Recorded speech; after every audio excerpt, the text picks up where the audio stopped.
Praise Lord. കർത്താവിൻ്റെ നാമം മഹത്വപ്പെടുമാറാകട്ടെ. നമ്മുടെ വീടിൻ്റെ വെള്ളക്കെട്ട് തട്ടിൻ്റെ മുകളിൽ വെള്ളം കെട്ടി നിൽക്കുകയാണ്. അതുകൊണ്ട് വെള്ളക്കെട്ട് മാറ്റാൻ വേണ്ടി നമ്മൾ റൂഫ് എടുക്കുകയാണ്. അതിൻ്റെ പണി തകൃതിയായി നടന്നുകൊണ്ടിരിക്കുന്നു.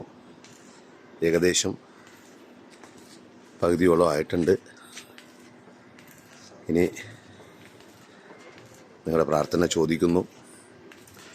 ഷീറ്റ്, പാത്തി, ക്ലാമ്പ് ഇത്രയും നമ്മൾ വാങ്ങണം.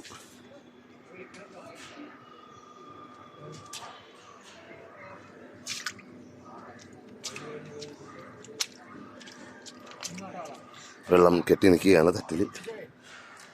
അതുകൊണ്ട് നിങ്ങളെല്ലാവരും പ്രാർത്ഥന ചോദിക്കുന്നു. ദൈവം അത്ഭുതകരമായി വഴി തുറന്നു തരട്ടെ. നിങ്ങളുടെ പ്രാർത്ഥന എനിക്ക് വലിയ കോട്ടയാണ്. സ്തോത്രം യേശുവിൻ്റെ നാമത്തിൽ.